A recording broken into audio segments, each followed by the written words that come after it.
galera, tudo bem com vocês? Seja bem-vindo, seja bem-vinda. Você escutou a vinheta entrando no ar, sabe que está aqui no ar para você, chave do Enem, preparatório para vestibulares e Enem. Vem comigo porque é dia, noite e tarde, dependendo da hora que você está assistindo, de matemática, hein? Matemática na veia. Falou de matemática? Professor Diego com vocês, mas antes dele entrar, segura aí. Pega a pipoca, pega a água, o seu suco, senta e lembre-se que o simulado de Ciências da Natureza já está aberto lá no CPB. Lembre-se de se inscrever aqui, compartilhar o vídeo e participar. Mande suas perguntas, vem com a gente. Chave do Enem está no ar. Professor Diego, vem pra cá e rodou a vinheta.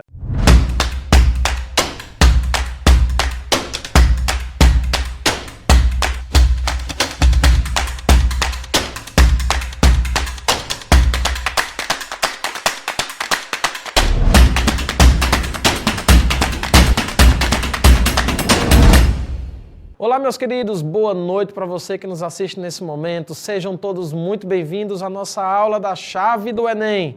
Você é o nosso querido amigo convidado e é uma alegria para a gente poder compartilhar desse momento do seu lado, trocando alguma ideia, aprendendo um pouquinho mais. E hoje, mais uma vez, a gente vai conversar um pouquinho sobre geometrias, um dos assuntos mais especiais do ensino médio e que certamente irá cair no Enem desse ano. Então vem comigo, vamos conversar um pouquinho e nós vamos colocar aqui algumas questões para você. Lápis, caneta, borracha, calculadora, o seu cachorro, a sua cachorra, vovô, vovó, mamãe e papai. Traz todo mundo e vamos lá, vamos começar. Davi, joga aí para nós a primeira questão. Muito bem. A região triangular mencionada no texto expandiu-se ao longo do tempo. Entretanto, ela permanece sendo conhecida como Triângulo Histórico de São Paulo, e sua configuração atual é mostrada no mapa. Ao considerar o polígono demarcado pelas linhas pretas no mapa, matematicamente, ela seria descrita como ou seja, ele inicia tomando como referência um texto anterior, que não está presente nessa questão, entretanto, todavia, porém, ele não altera a estrutura da questão. Porque ele fala de um triângulo inicial, triângulo histórico de São Paulo, e depois esse triângulo ele vai expandindo, formando esse polígono que você está vendo aí.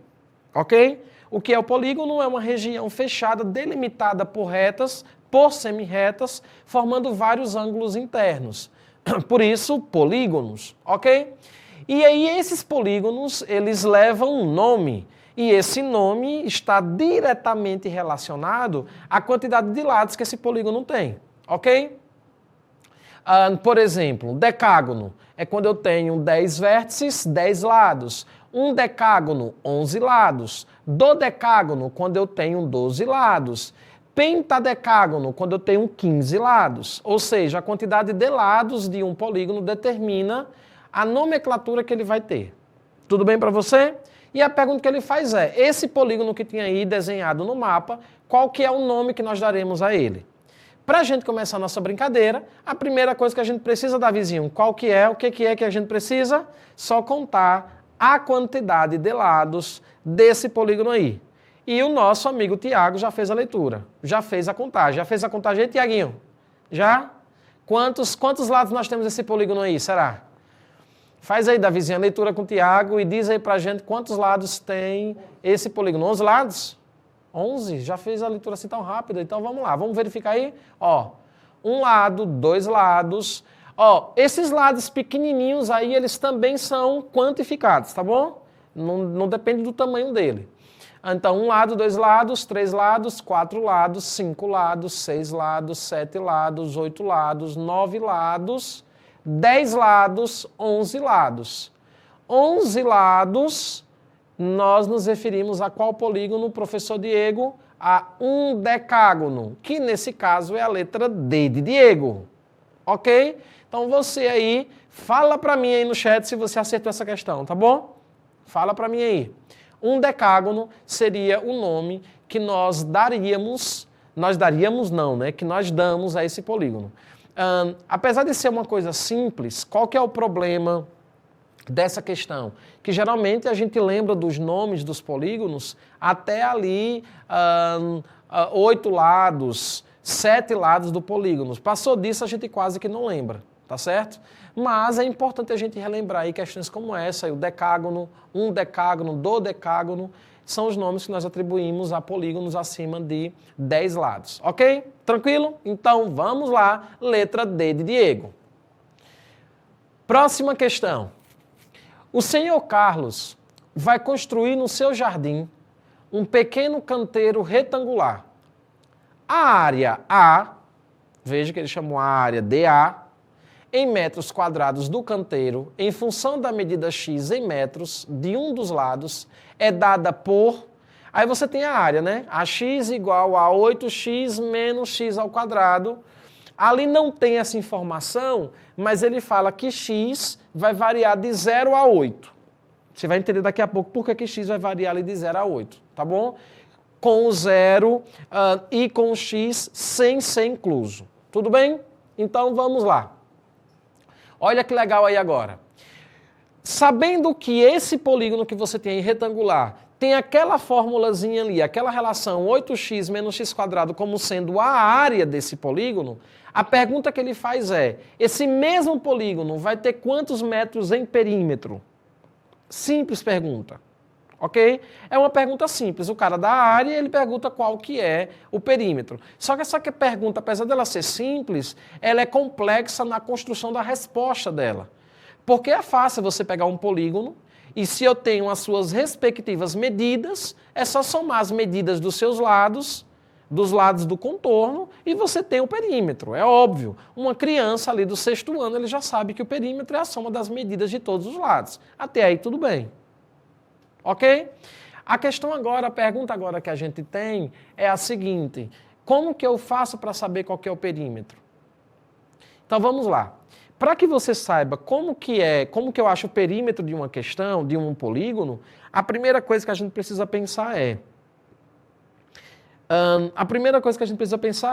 o perímetro é a soma das medidas de todos os lados. Então, a primeira coisa que a gente precisa ter na nossa mão é a medida dos lados. Só que aqui está dependendo da variável x. Então, não dá para a gente somar ou achar um valor quantificável logo de início. Tá certo? Mas dá para a gente fazer o seguinte, achar as medidas dos lados, mesmo que dependendo de x, e achando essas medidas a gente soma tudo. Tá bom? Aí você fala, professor, mas quando eu somar tudo, vai depender de x. Ali está me dando um valor numérico. Calma aí, tá bom? Então vamos lá, ó. Olha aqui, 8x menos x quadrado é a medida não, né? É o valor, a expressão que eu dedico à área. Tudo bem? E como se calcula a área de um retângulo? Base vezes altura. Ou seja, as medidas a medida da parte de baixo e a medida da parte lateral, você multiplica. Só que é o seguinte, se você multiplicar essas duas coisas, vai dar 8x menos x quadrado. Eu não sei quais que são essas duas coisas, mas eu sei que se multiplicar dá 8x menos x quadrado, porque é a fórmula que ele dá para a área. Então o que foi que eu pensei aqui? Eu vou fatorar 8x menos x quadrado. O que é fatorar? É transformar essa expressão algébrica em duas coisas multiplicando.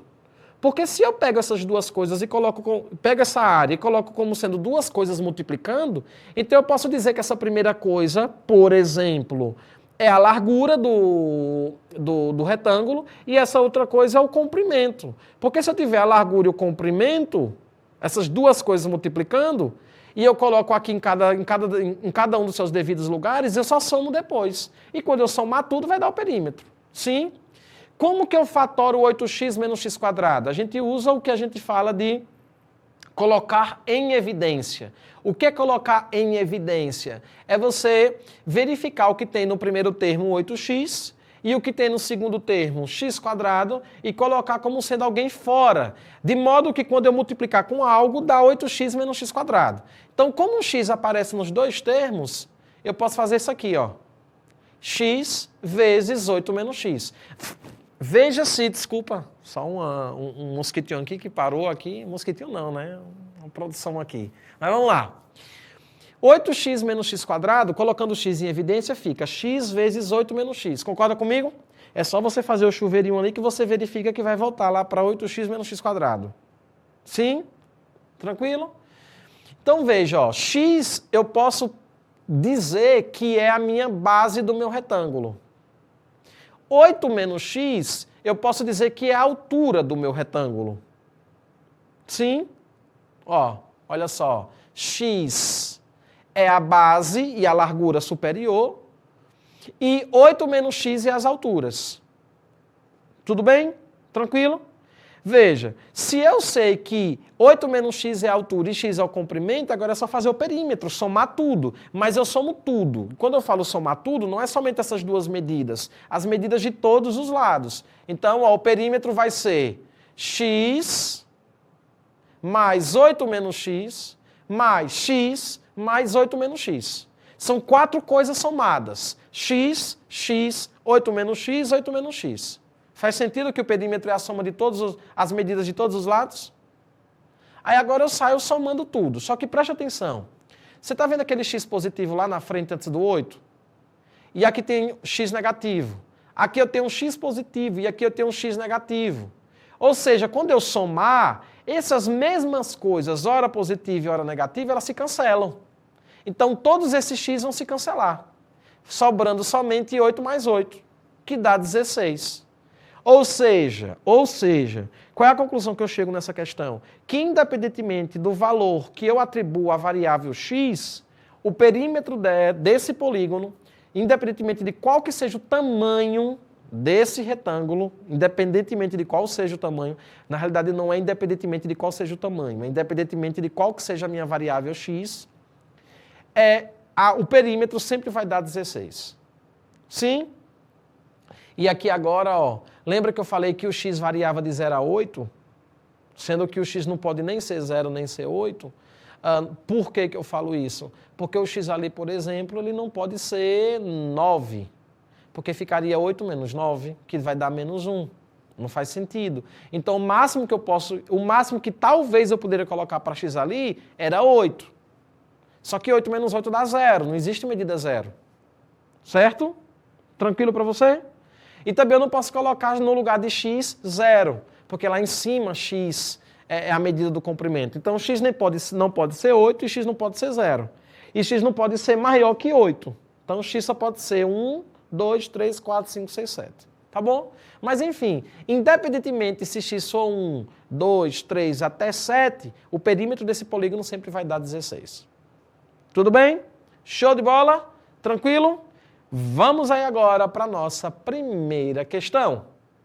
Próxima questão. Desculpa, eu coloquei 20 ali, mas é 16, viu, pessoal? Desculpa. Vamos lá. Essa questão é uma questão muito boa. Vamos pensar aqui comigo. Um carcinocultor, aí eu fui procurar o que é um carcinocultor, né? Ó, tem um viveiro de camarão, cuja cerca na superfície tem formato de um trapézio isósceles.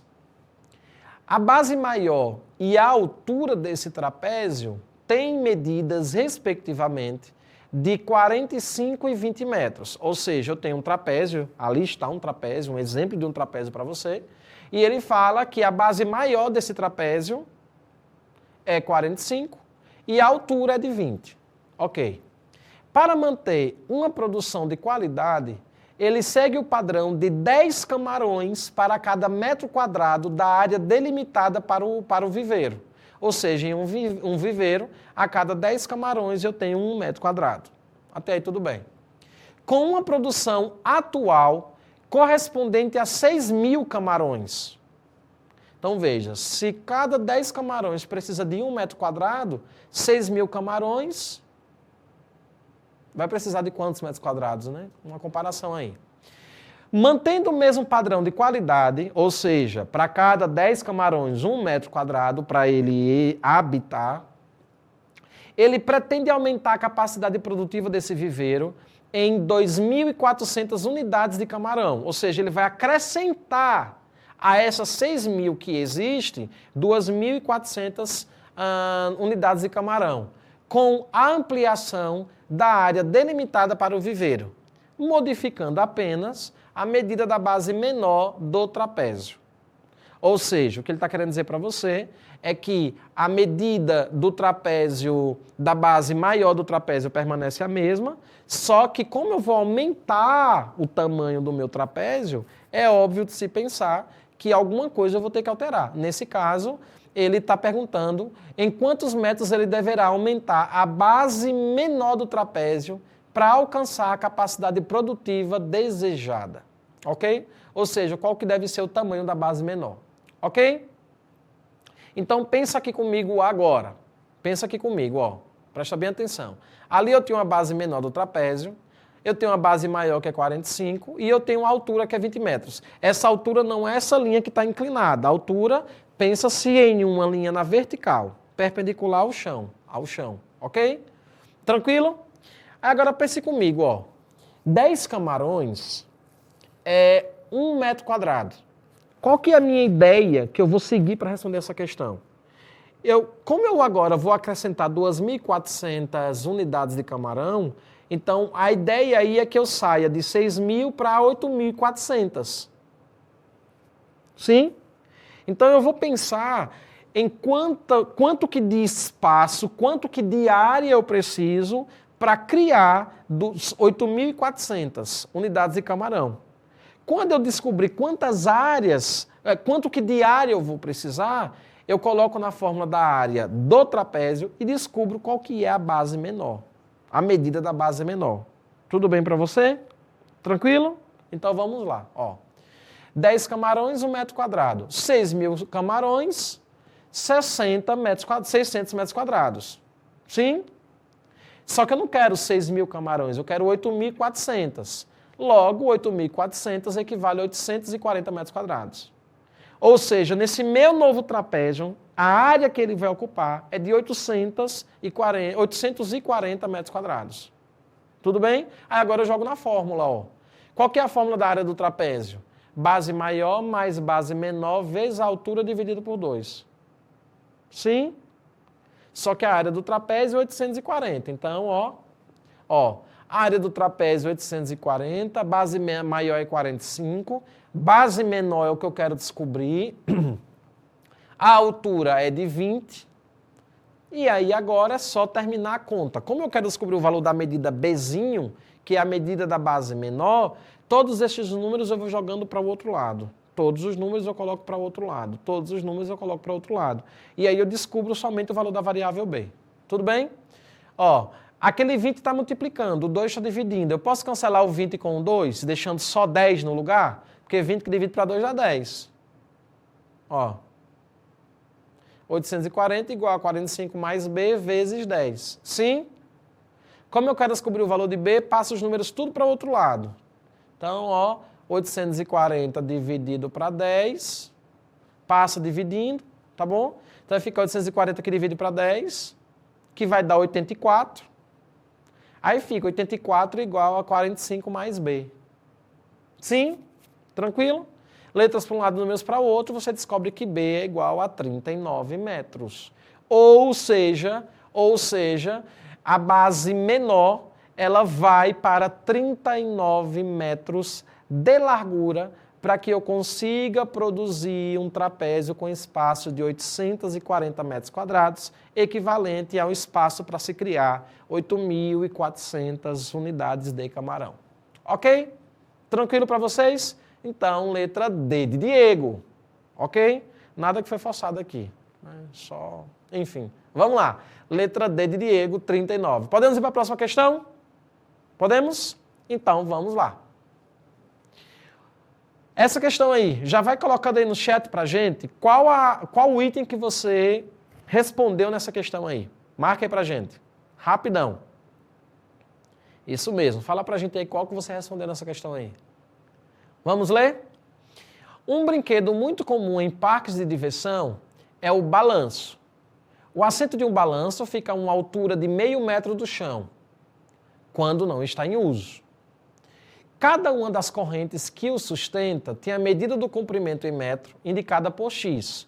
Ou seja, aquela linhazinha ali, ó, aquela corda que conecta o banco ao ferro ou à base superior ali, é de medida X, ok? A estrutura do balanço é feita com barras de ferro, nas dimensões em metro, conforme figura. Agora, presta bem atenção aí, ó. Presta bem atenção. A questão falou que o banco ele tem uma altura em relação ao chão de 0,5 metro. Isso é importante você saber, porque vai ser determinante para você responder essa questão. Tá bom? Aquele 0,5 não é o tamanho do banco. 0,5 é a distância do banco para o chão, ok? E aí ele pergunta qual que é o tamanho daquela corda ali que conecta o banco à barra de ferro superior. É só isso que ele quer saber. Tudo bem? E aí agora presta bem atenção. Qual que é o valor dessa medida X? Para que você consiga responder e achar o valor dessa medida X, você tem que tomar como referência esse triângulo que está do lado de cá, ó. Veja que no triângulo que está do lado de cá, ó, as laterais medem 3 metros, que não é a altura, tá bom?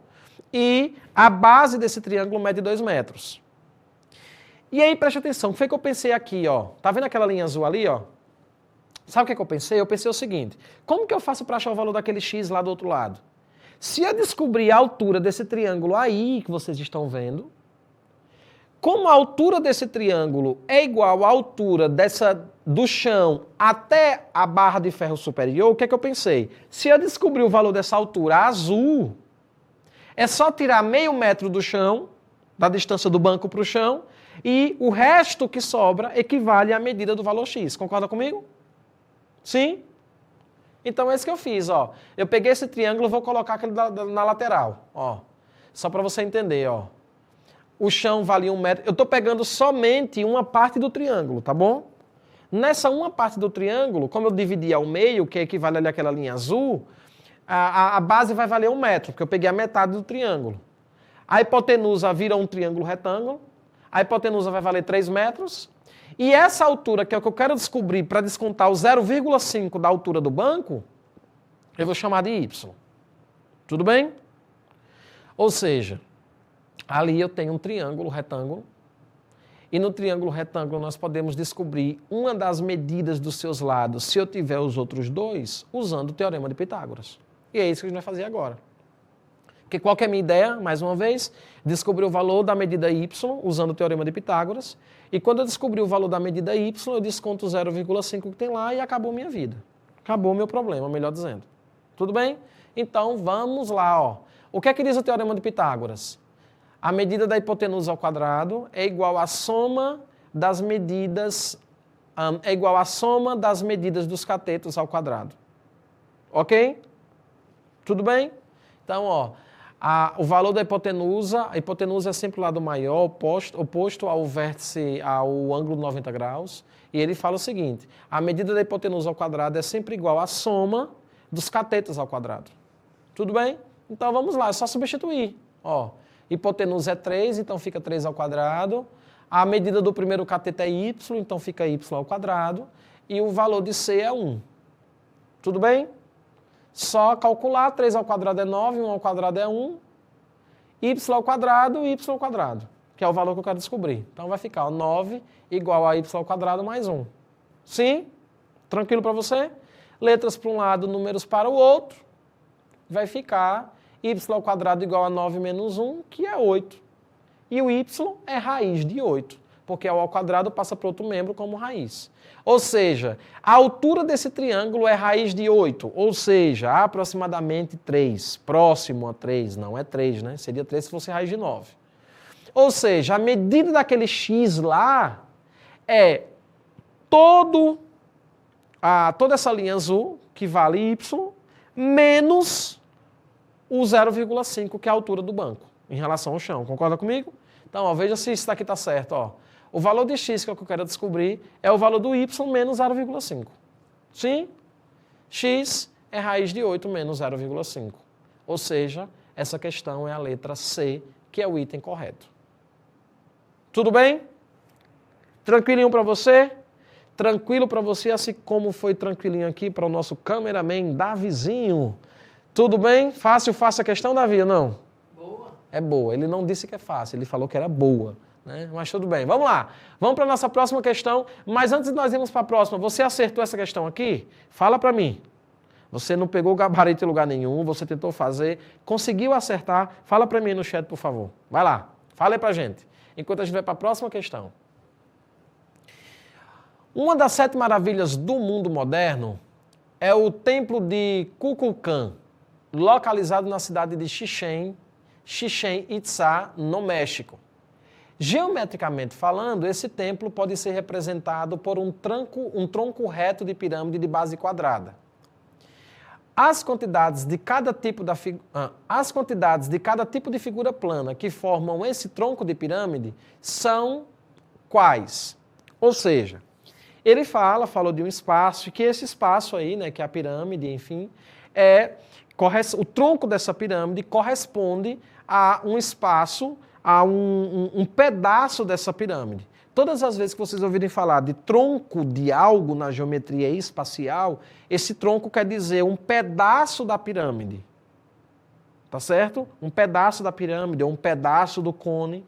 Só que esse pedaço é um pedaço não da parte superior, é da parte inferior. Então é como se eu pegasse uma pirâmide de base quadrada e cortasse, fizesse um corte nela na horizontal, a parte de baixo é o que eu chamo de tronco. Tudo bem?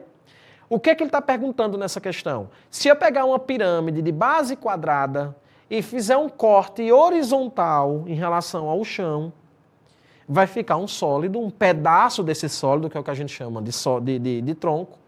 E esse sólido, por sua vez, tem várias faces. Sim, a pergunta que essa questão está fazendo é o seguinte: quantas e quais são essas faces? Aí o que foi que eu fiz para facilitar a sua vida? Eu planifiquei esse tronco.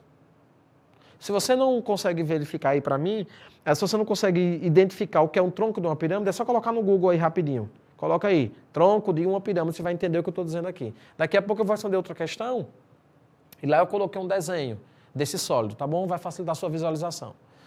Ó, eu planifiquei esse tronco. O que é planificar? É tirar a altura do tronco e colocar na segunda dimensão.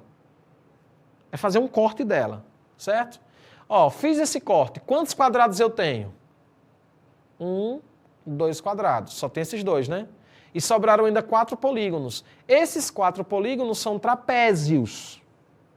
Tudo bem? São trapézios. Tranquilinho para você? Só que esses trapézios aí, você pode verificar que as questões ali, ela oferece também a possibilidade, por exemplo, de talvez ter trapézios retângulos, né? Daqui a pouco eu converso com vocês. Mas eu quero que vocês entendam que eu tenho 2 quadrados e 1, 2, 3, 4 trapézios. 2 quadrados e 4 trapézios. Obviamente vai ser a letra C de casa. Só que, uma dúvida aí, vai que alguém pense: professor Diego, qual a diferença de trapézio isósceles para trapézios retângulos? Ok?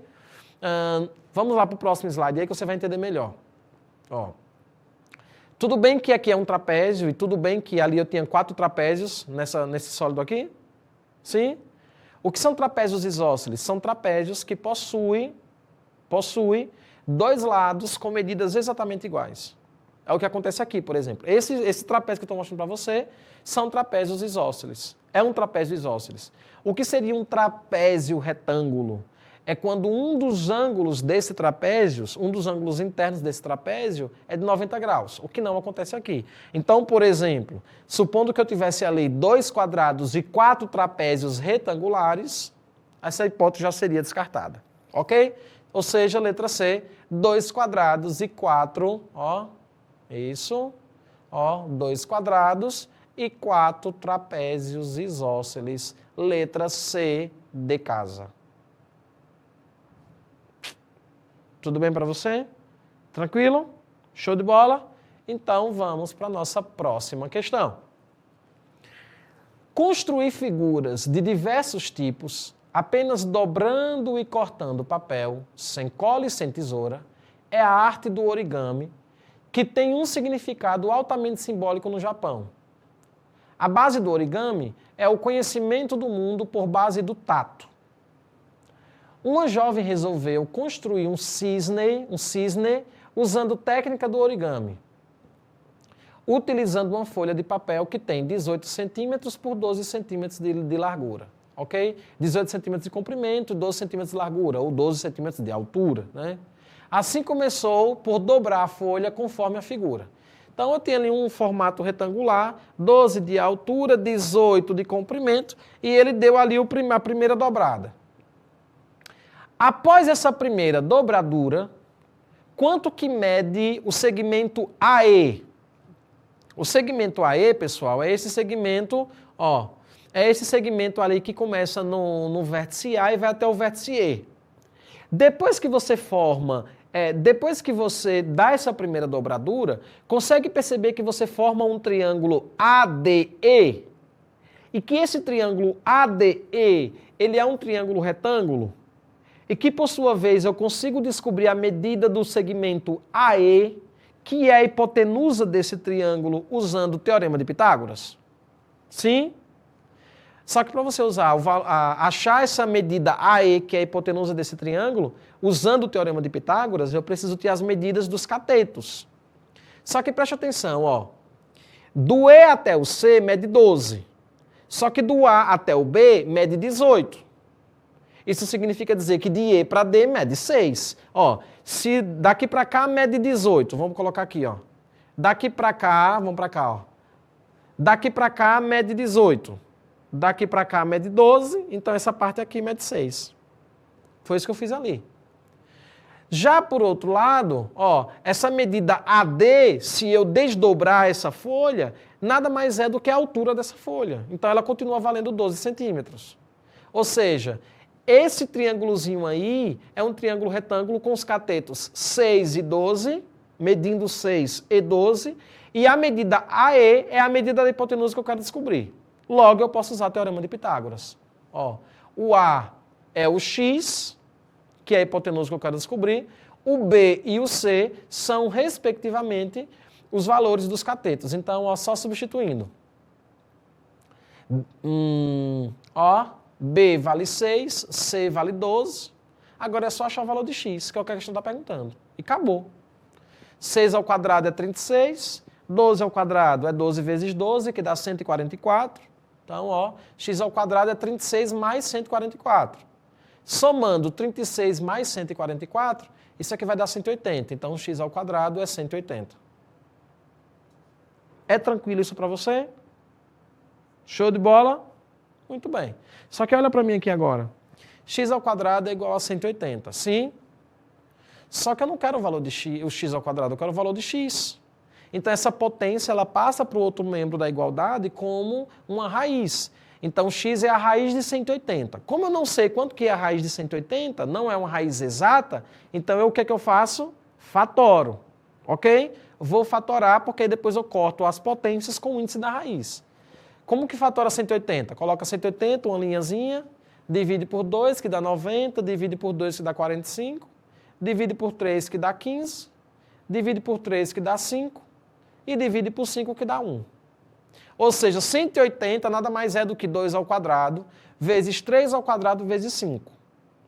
Como eu vou cortar a potência do 2 com o índice da raiz, e a potência do 2 não, né? O expoente do 2 com o índice da raiz, e o expoente do 3 com o índice da raiz, cortando em ambos os lados, o 2 e o 3 fica sem a potência, sem o expoente e vai para fora da raiz. Então fica o 2 lá fora, o 3 lá fora. O 5 não vai porque eu não cortei ninguém do expoente dele. Ok? Então vai ficar 2 lá fora, 3 lá fora, com 5 dentro da raiz. O 2 e o 3, quando eles saem da raiz, eles saem multiplicando, fica 6. 6 raiz de 5. Ou seja, quanto que mede o segmento AE? 2, 6 raiz de 5, letra D de Diego. Não foi intencional colocar a letra D de Diego. Tudo bem? Então, vamos lá. Acertou essa questão, parceiro? Acertou? Esse cabo é bom na matemática, viu? Esse cabo é bom na matemática, rapaz. Só tirava 10 na matemática, não? Não, 10 não. 10 não, né? Só o que ali? Um 9, 8,5. Muito bem, muito bem. Vamos lá, vamos seguindo, pessoal, vamos seguindo. Uma administração municipal encomendou a pintura de 10 placas de sinalização para colocar em seu pátio de estacionamento. O profissional contratado para o serviço inicial pintará o fundo de 10 placas. Essa informação é extremamente importante. Ele vai pintar 10 placas e cobrará um valor de acordo com a área total dessas placas. O formato de cada placa é um círculo de diâmetro 40 centímetros que tangencia lados de um retângulo, sendo que o comprimento total da placa é de 60 centímetros de altura, conforme ilustrado na figura. Ou seja, eu tenho a altura da placa, que é de 60 centímetros, e o diâmetro dela, eu falo diâmetro porque se refere ali à circunferência, né? É de 40 centímetros. Use 3,14 como aproximação para π. Qual é a soma das medidas das áreas em centímetros quadrados das 10 placas? Repetindo, qual é a soma das medidas das áreas em centímetros quadrados das 10 placas? Então veja o que eu vou fazer. Eu vou pegar esse desenho aí, vou dividir, ou vou calcular a área de cada uma e vou multiplicar por 10 no final. Vai ser uma dessas respostas aí. Só que tem um porém, né? Tem um porém nessa questão. Eu consigo calcular a área de um círculo, a área de um quadrado, a área de um retângulo, mas esse desenho ali, ó, ele não é um polígono regular. Quando eu falo polígono regular, eu não estou falando do quadrado, do triângulo equilátero. Eu estou falando assim, ele não é um polígono convencional. Na realidade, não é nem um polígono, né? Porque ele tem lados ali semi-retas, mas eu tenho uma área também, uma parte dela que é arredondada. Como que eu calculo a área de um objeto da segunda dimensão como esse? Aí a gente utiliza-se de uma estratégia que para você deve ser algo bem simples, mas que vale a pena eu fomentar, né? Destacar aqui para vocês. Você se utiliza da estratégia da decomposição. O que é decomposição, professor Diego?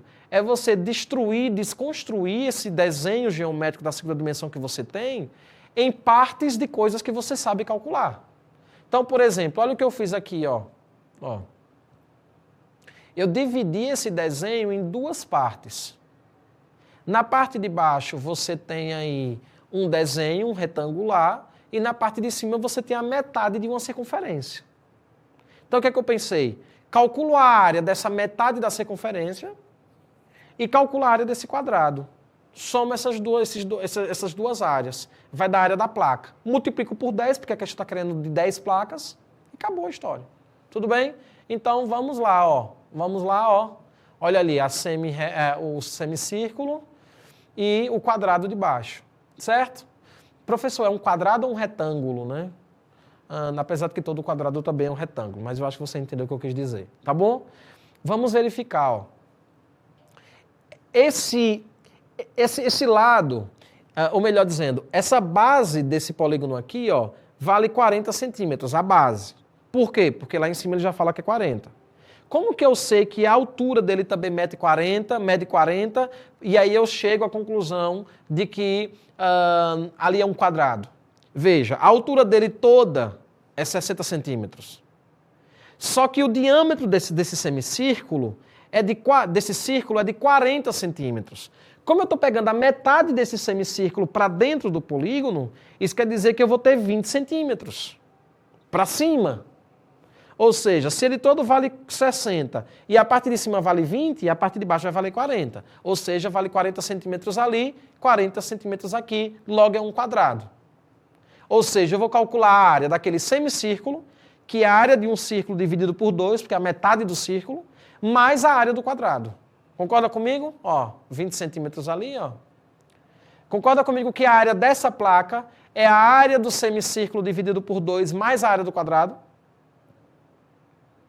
A área do semicírculo não, né? A área do círculo dividido por 2. Ali deveria ser AC e não AS. Mas, enfim, como se calcula a área de um círculo para que eu consiga dividir por 2 no final? A área do círculo é πr ao quadrado. Sim? Então, ó, vou colocar aqui, ó.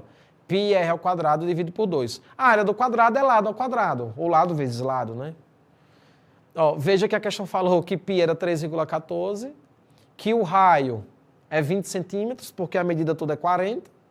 O raio é a metade do diâmetro, então é 20. Então eu vou colocar o valor referente a cada variável ali, substituir para que você veja como que fica, ó. π é 3,14, raio é 20 e lado é 40. Sim? Substituir cada um no seu devido lugar e agora é só calculadora, meu irmão. calculadora mental, viu? Porque na hora da prova, essa questão aí foi do Enem, por exemplo, você não vai ter calculadora na mão, vai ter que fazer à mão mesmo. Então, ó, 20 ao quadrado é 400, 40 ao quadrado é 1.600, substitui cada um no seu devido lugar. Ó. Ó. 20 ao quadrado. Ah, sim. 20 ao quadrado é 400, mas eu já dividi por 2 lá embaixo. Ó, 400, divido por 2 para dar 200. Ok? Aí faz o 200 vezes 3,14, que vai dar aí 628, mais o 1.600, que vai dar 2.228. Só que aí presta bem atenção. Esse valor aqui que eu achei refere-se à área da placa. Como eu vou precisar de 10 placas, multiplica-se por 10, mas ali você já consegue perceber tranquilamente que é a letra B de bola. Tudo bem? Multiplicando por 10 aí, ó, vai ser a letra B de bola. Show? Tranquilinho para você? Acertou sim ou não? E aí, meu Davi, deu para acertar sim ou não? Acertou? Muito bem. Então, vamos lá, vamos seguindo. Próxima questão. O remo de assento deslizante é um esporte que faz uso de um barco e 2 remos do mesmo tamanho. Essa informação é importante. A figura mostra uma das posições de uma técnica chamada afastamento. Nesta posição, os 2 remos se encontram no ponto A, na parte inicial, e suas outras extremidades estão indicadas pelos pontos B e C. Esses 3 pontos formam um triângulo ABC, cujo ângulo BAC tem medida de 170 graus. Ok? Tranquilo? Ou seja, ali onde tem um ponto A, a abertura dele forma um ângulo de 170 graus. Como é um triângulo, que deveria, a soma dos ângulos internos dar 180, isso quer dizer que se no vértice A o ângulo de abertura é de 170, me sobram 10 graus, 5 para cada lado ali de ângulo de abertura para o ângulo C e o ângulo B. Tudo bem? Aí agora vem a pergunta mais importante. O tipo de triângulo com vértices nos pontos A, B e C, no momento em que o remador está nessa posição, é de letra A, retângulo escaleno, acutângulo escaleno. Ou seja, ele pergunta que tipo de triângulo é esse. Só que você está vendo que tem 2 nomes ali, né? Porque quando eu penso em triângulo, existem 2 tipos de classificação para eles. Um em relação às suas medidas dos lados e outro em relação às medidas dos ângulos internos. Eu vou colocar aqui para você ver. Ó. Existe o nome dos triângulos em relação às medidas dos seus lados. Então, por exemplo, ele vai ser equilátero quando as medidas dos 3 lados forem iguais. Isósceles, quando as medidas de 2 dos seus lados forem iguais, diferentes ou não do terceiro. E escaleno, quando todas as medidas dos 3 lados do triângulo forem diferentes. Só que esse mesmo triângulo ele também pode ser nomeado, a sua nomenclatura, dada pelas medidas dos seus ângulos internos. Então, por exemplo, ele vai ser triângulo retângulo se um dos seus ângulos internos for de 90 graus. Não pode ser 2 ângulos internos com 90 graus, é impossível. Triângulo acutângulo, quando os 3 ângulos agudos, quando os seus 3 ângulos internos forem menores que 90 graus, ou seja, 3 ângulos agudos, chamados de acutângulo. E triângulo obtusângulo, quando ele tem um ângulo maior que 90 graus, com medida maior que 90 graus. Ou seja, ele vai ter um nome referente à medida dos seus lados e outro nome referente às medidas dos seus ângulos internos. A pergunta do dia é, qual é o nome desse triângulo? Sim? Em relação às medidas dos seus lados e em relação à medida dos seus ângulos internos. Pense comigo aí agora. Qual o nome que você daria aí para ele? Ele é equilátero? Tem 3 lados com medidas iguais? Ele é isósceles ou ele é escaleno? Davizinho, fala aí pra gente. Você que é o nosso aluno aqui no presencial. Em relação aos lados, ele é equilátero, isósceles ou escaleno? Esse triângulo ali formado pelos os vértices A, B e C. Equilátero, isósceles ou escaleno? Eu acredito que seja equilátero. Sabe o que é equilátero? Com 3 lados e medidas iguais. Se você for olhar ali aquele triângulo formado pelos vértices A, B e C, ele tem 3 lados com medidas iguais? Não tem, né? Não tem. Então ele não é equilátero. ele vai ser aí, nesse caso, isósceles. Por que ele vai ser isósceles? Porque o segmento de reta AB e AC tem exatamente as mesmas medidas. Como o início da questão já falou, que os remos têm a mesma medida. Ok? Então ele vai ser isósceles. Em relação aos ângulos, veja que a questão falou que um dos seus ângulos internos é de 170 graus. Ou seja, ele vai ser, nesse caso, obtusângulo. Então ele é um triângulo isósceles obtusângulo, ou obtusângulo isósceles. Ou seja, letra C de casa. Letra C não, né? Letra E. Obtusângulo isósceles. Obtusângulo porque ele tem um ângulo maior que 90 graus e isósceles porque ele tem dois lados de medidas iguais. Tem uma definição para triângulo isósceles que eu acho que dá para compartilhar com vocês. Alguns alunos falam que triângulo isósceles é quando dois dos seus lados têm medidas iguais. Não é só isso. Um triângulo equilátero ele também pode ser um triângulo isósceles. Por quê? Porque, pela definição, o triângulo isósceles é quando ele tem, no mínimo, dois lados de medidas iguais, podendo ser igual ou diferente ao terceiro lado. Tudo bem? Tranquilo? Então, vamos lá. Próxima questão. Marcondes está construindo a caixa d'água de sua casa. O espaço escolhido no teto será exatamente acima do banheiro, que tem por 1,20 m de largura e 2,5 de comprimento. Para que a caixa d'água tenha capacidade de 6 metros cúbicos, qual tem que ser a altura dessa caixa? Altura mínima. Ele quer que o volume dê 6 metros cúbicos. Então veja, eu tenho uma caixa d'água no formato de um paralelepípedo. Ele tem largura, tem comprimento, também tem que ter altura. Sim? Se eu pegar, pense comigo, para que eu ache o volume de uma caixa, nesse formato aí, basta eu calcular a medida da largura, comprimento e altura da caixa. Eu acho o volume. Só que nessa questão, ele não deu largura, comprimento e altura para achar volume. Ele fez o contrário. Ele já deu o volume, que é 6, deu a largura, deu a altura, o comprimento, melhor dizendo, e está perguntando qual que é a altura dela. Geralmente as questões dão largura, comprimento e altura para achar volume. Essa está dando volume, largura e comprimento para achar altura. Então é só substituir cada um no seu devido lugar. Ó, volume é largura, que é 1,20, comprimento, que é 2,5, vezes a altura, que a gente não sabe quanto que é. Prof, como que eu faço para achar a altura? Bem, aí é uma equação.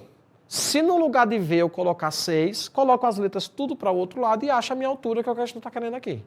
Ó, o volume é 6. Então, 6 é exatamente igual a 1,2 vezes 2,5 vezes a altura.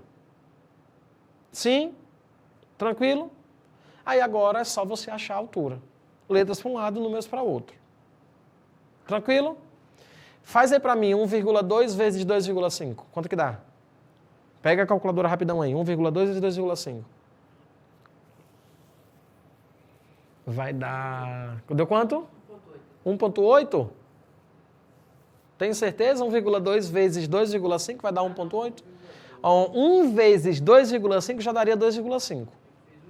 Como é 1,2, então vai dar mais que 2,5, que é 3.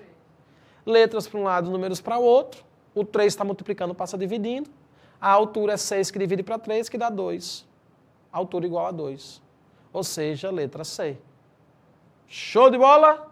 Tranquilinho? Ou seja, para que sejam respeitadas essas informações, para que o volume continue sendo igual a 6, a altura mínima tem que ser de 2. E máxima também, né? Porque não quero que passe de 6 metros cúbicos. Ok? Podemos ir para a nossa próxima questão? Vamos lá! As bagagens de mão levadas a bordo do avião pelos passageiros têm limites padronizados para altura, largura e profundidade. Para verificar se as dimensões da bagagem de mão estão dentro dos padrões máximos recomendados, criou-se um gabarito. Caso a bagagem de mão caiba dentro desse gabarito, é considerada dentro dos padrões. A figura ilustra o uso desse tipo de gabarito. Ou seja, você tem a mala, você tem um gabarito do lado, encaixa esse gabarito dentro da mala, ou melhor dizendo, encaixa a mala dentro desse gabarito para ver se ela casa. Não passou, né? Enfim. Apesar de que tem alguns problemas em relação a isso, né? Porque você pode ocupar, ela ter medidas um pouco diferentes desse gabarito, mas o volume ser o mesmo. Mas eu entendi a boa intenção, né? Você pode ter em formatos diferentes dessa mala com volumes diferenciados. Volume não, formatos diferenciados, mas está tudo bem. A pergunta é, o sólido geométrico cujo formato se assemelha ao do gabarito é chamado de letra A, cilindro, letra B, cone, letra C, pirâmide, letra D, prisma. Essa questão, ela teoricamente é extremamente fácil, certo? Ela não é uma questão difícil, aparentemente, mas muitas pessoas podem se equivocar pela questão dos nomes atribuídos a ele. O cilindro é um corpo redondo, ele é arredondado, não casa aí. O cone também. Pirâmide, claro, não é uma pirâmide, eu acho que talvez seria o mais óbvio de você chegar a essa conclusão. O que nos sobraria como sendo o prisma. Até por exclusão de itens você chegaria que seria um prisma. Mas o que vem a ser um prisma de verdade? É um sólido geométrico, logo da terceira dimensão, da geometria espacial, em que ele possui no mínimo duas faces de retas. Duas faces paralelas e congruentes. No caso desse gabarito aí, você tem não só duas, né, mas mais que duas. Duas faces que são paralelas e que possuem exatamente o mesmo comprimento com as mesmas medidas. Ok? Então, nesse caso, é a letra D de Diego. Tranquilinho? Show de bola, parceiro? Podemos ir para a nossa próxima questão? Então, vamos lá. Um reservatório de água possui o formato de um paralelepípedo retângulo. A mesma caixa d'água lá que a gente conversou há pouco. Com 2 metros de altura e base com 5 metros de comprimento e 1,5 metro de largura. A quantidade de água em litros necessária para encher completamente esse reservatório é de quanto? Pensa aqui comigo. Ele deu ali 3 informações desse reservatório que tem o formato de um paralelepípedo. Quando ele fala de paralelepípedo retangular, ele está falando daquela famosa caixa de sapato, por exemplo. Tudo bem? Para que você consiga idealizar ou mentalizar de modo mais sábio. Logo, essa caixa tem largura, comprimento e altura. 3 medidas. E ele já deu essas 3 medidas. A pergunta é, esse reservatório de água vai ocupar quantos litros de água? Uma informação que é simples, extremamente propagada durante todo o ensino médio, mas eu preciso reafirmar agora, para que você não esqueça.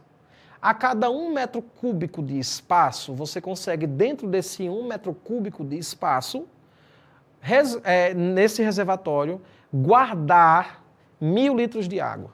Para cada 1 metro cúbico, 1.000 litros de água.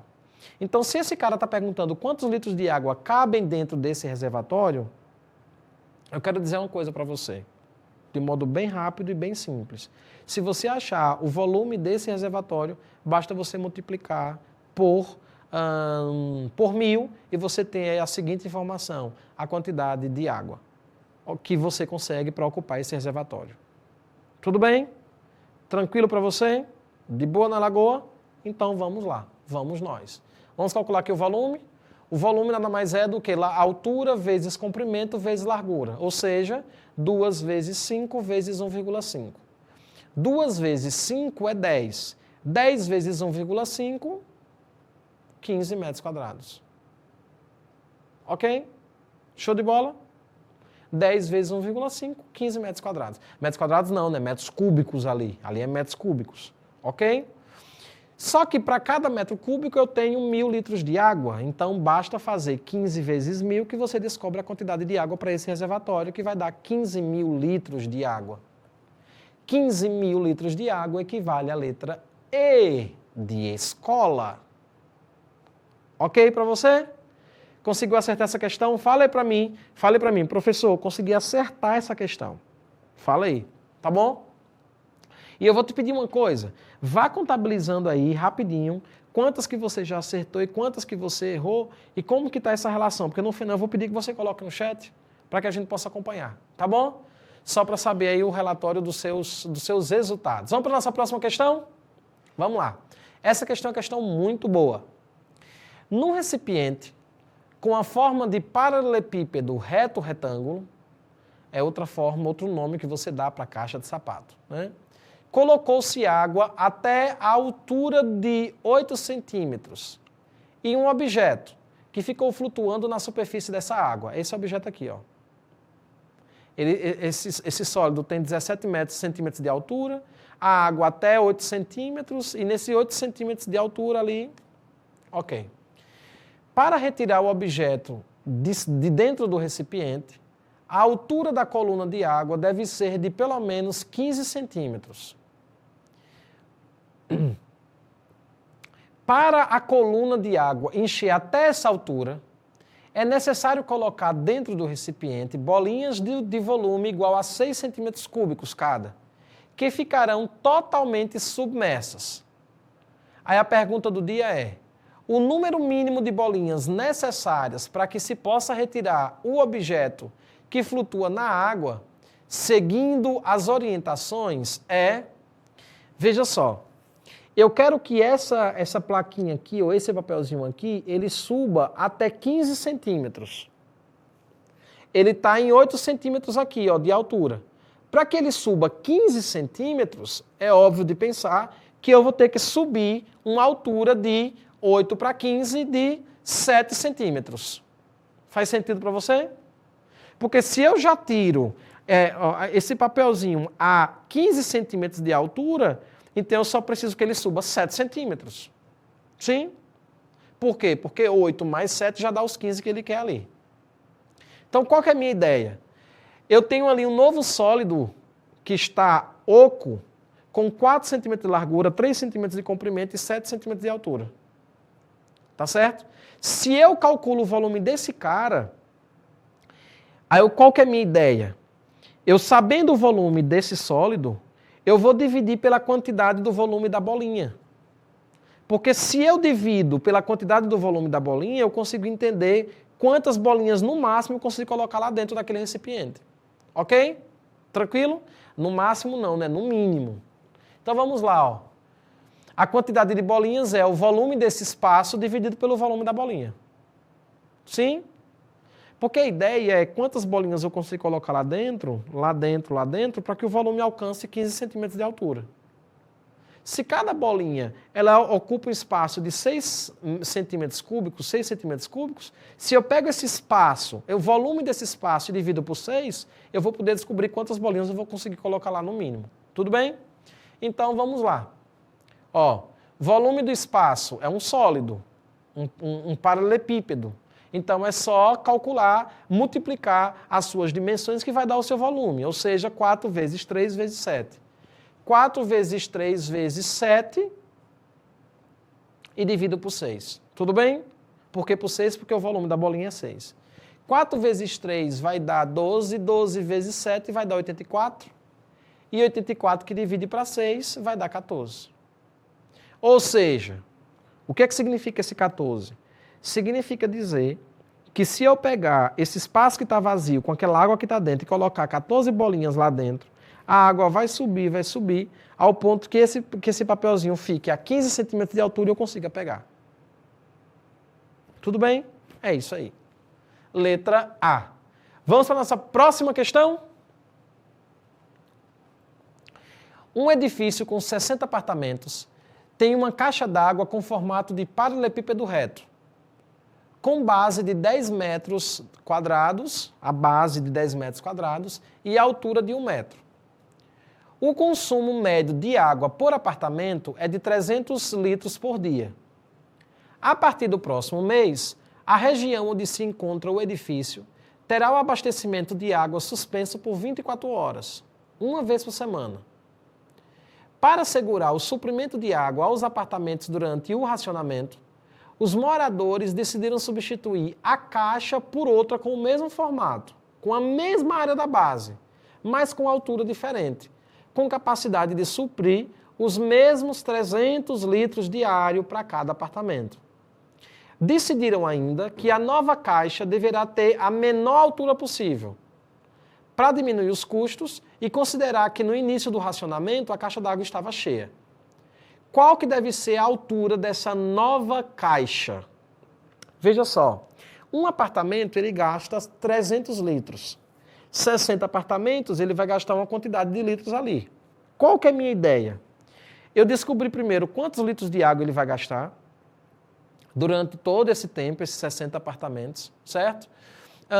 E quando eu descobrir a quantidade de águas que ele vai gastar durante todo esse período, eu vou associar a ele o volume desse espaço. Para armazenar aquela quantidade de água, eu vou ter um volume. Quando eu descobrir o volume desse espaço, o que é que eu vou fazer? Eu vou colocar na fórmula do volume e vou descobrir quem que é a altura. Simples assim. Então, ó, um apartamento dá 300 litros. 60 apartamentos vão dar quantos? É só você fazer uma regrinha de 3 aí, ó. Um apartamento, 300 litros. 60 apartamentos vai dar aí 18 mil litros. É só você multiplicar 60 por 300. Vai dar 18 mil litros. Lembra que eu falei há pouco que para cada 1 metro cúbico equivale a 1.000 litros de água? Se eu tenho ali 18 mil litros de água, isso significa dizer que eu tenho 18 metros cúbicos. Faz sentido para você? 18 metros cúbicos. Tranquilo? Show de bola? Aí agora preste atenção aqui. Fala. Ah, ok. 18 mil litros equivale a 18 metros cúbicos. Tranquilo para você? Show de bola? Ou seja, o volume dessa caixa ela tem que ter 18 metros cúbicos. Ou seja, o volume ali, que é igual à área da base vezes a altura, tem que dar 18. Então veja, ó, 18 que é o volume, é igual a 10 que é a área da base vezes a altura, porque o volume de um paralelepípedo retangular é a área da base vezes a altura. Ou seja, a área da base é 10, porque a questão falou que a área da base não vai mudar.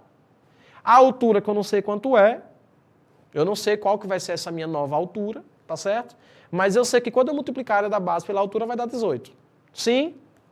10 vezes H igual a 18. Como eu quero descobrir quem é a minha altura, eu pego esse 10 e passo dividindo. O 10 está multiplicando, passa dividindo. 18 que divide para 10 vai dar 1,8. Ou seja, a altura, ele não perguntou quanto que eu vou ter que aumentar, né? Ele perguntou qual que é a nova altura. Antes a altura era de 1 metro. Agora, pela minha conta, minha nova altura vai ser 1,8 metros, letra B de bola. Tranquilo?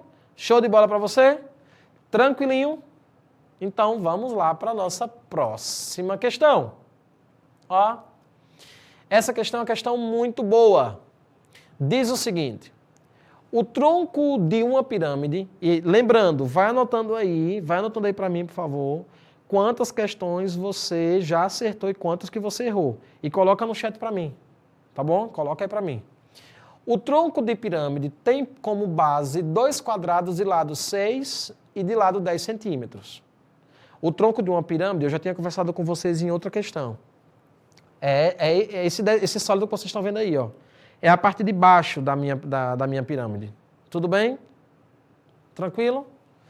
Então veja, como ela é uma pirâmide de base quadrada, então eu tenho um quadrado na parte inferior, eu tenho um quadrado na parte superior, sim, ali ó, base maior, base menor, eu tenho altura, enfim, eu tenho todas as informações ali de quem que seja. Daqui a pouco a gente dá números para ela.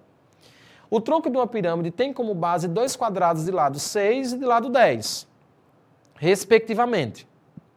E a altura do tronco é de 15 centímetros. A pergunta é, qual que é o volume desse tronco? Essa fórmula aqui você tem que guardar ela no coração, tá bom? Como que eu faço para achar o volume da pirâmide, o volume do tronco de uma pirâmide? É simples.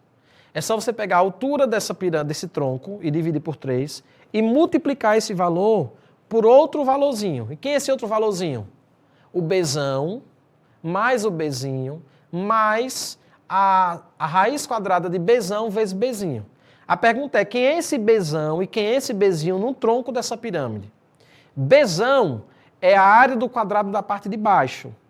E o Bzinho é a área do quadrado da parte de cima. Quadrado menor, quadrado maior. Quadrado maior, Bzão. Quadrado menor, Bzinho. Ok? Então, vamos lá, ó. VP é igual a altura dividido por 3 vezes Bzão mais Bzinho, mais raiz quadrada de Bzão vezes Bzinho. Show de bola?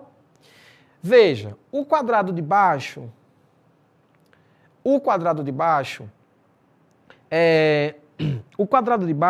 ele tem lado 6, ou lado 10, certo? Lado 10, lado medindo 10. E o quadrado de cima, lado medindo 6.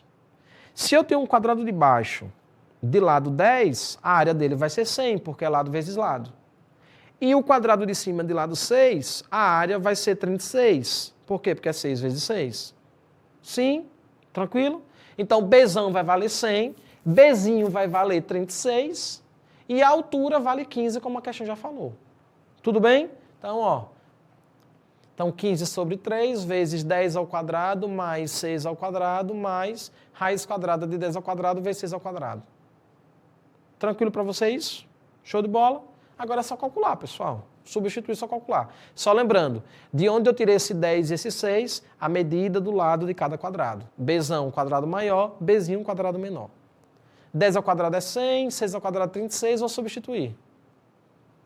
5 vezes 100 mais 36, mais raiz quadrada de 100 vezes 36. Show de bola? Multiplica o 100 vezes o 36 aqui, ó. 100 vezes o 36 vai dar 3.600. E vou calcular a raiz quadrada dele, ó.